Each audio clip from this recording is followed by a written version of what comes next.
and or salutations in whatever combination or permutation you enjoy. I'd like to make a quick video tonight. It's about love and what matters more than love. I posit nothing. But love needs a lot of help. It takes a lot of effort to make a good relationship work. If you think back to the fixed mindset expects love to happen magically. People with a fixed mindset are more likely to get frustrated with their partner. They expect to happen like Sleeping Beauty or Cinderella and have some magic outside force make all of the wonders of love occur without effort. But that's just not the case.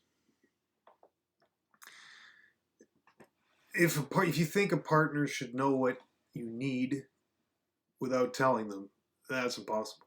We're not mind readers, and mind reading can go to very bad places. The example today was a person who her wife judged something he said and assumed that there was big problems in the relationship, but she had just misinterpreted a musical term that he was using as a metaphor for a way that he thought to say that they needed to spice up their life. So that was quite interesting. That shows how easy it can be for miscommunications to occur, which is why communication, as always, is paramount.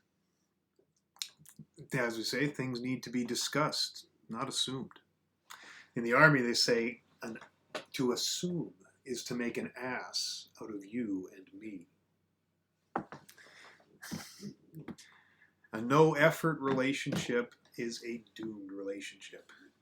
It takes, instead of they lived happily ever after, it's not that there is no happily ever after, but it's more like they worked for happily ever after. We all come with problems.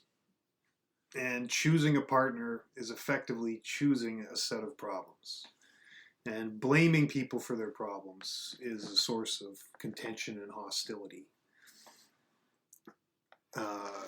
For example, when Bill Clinton was caught lying about his endeavors on Capitol Hill, his wife had to decide if he was a permanently bad person or if he was someone who was in need of help. And clearly she chose the latter, and they went and got help, and they figured things out, and it was he became someone who was forgivable because he was earnestly struggling with problems and trying to grow. And personally, I can empathize with that particular scenario quite resoundingly.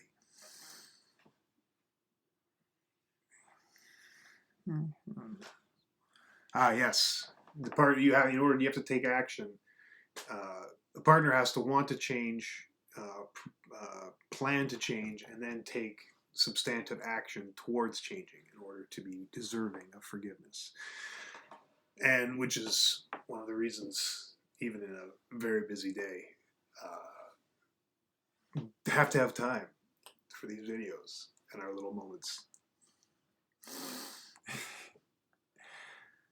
One couple found a wonderful way to deal with stuff. Whenever they realized that someone was assigning blame or there was a rift between them, they had a fictional character, amazingly named Morris, or Mo for short, who they would blame things on.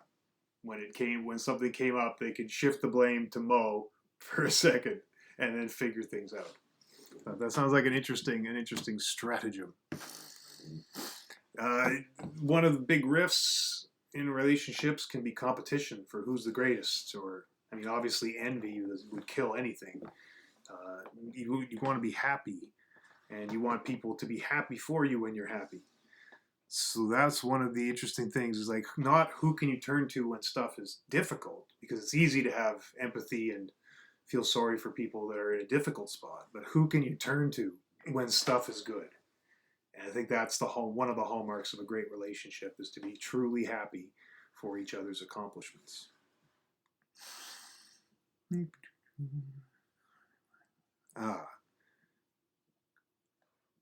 When people assign blame, they become the vehicle and the casualty of confirming worth. Confirming worth, trying to validate, going to very long lengths to try and prove superiority in some subject is not helpful. Not trying to outperform, share worlds, but don't compete in worlds. And then that is the end of our love section.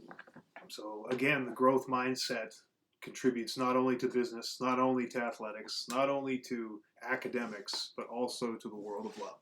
And hopefully we can all do our best to earnestly struggle with our problems and try and grow. Thank you very much.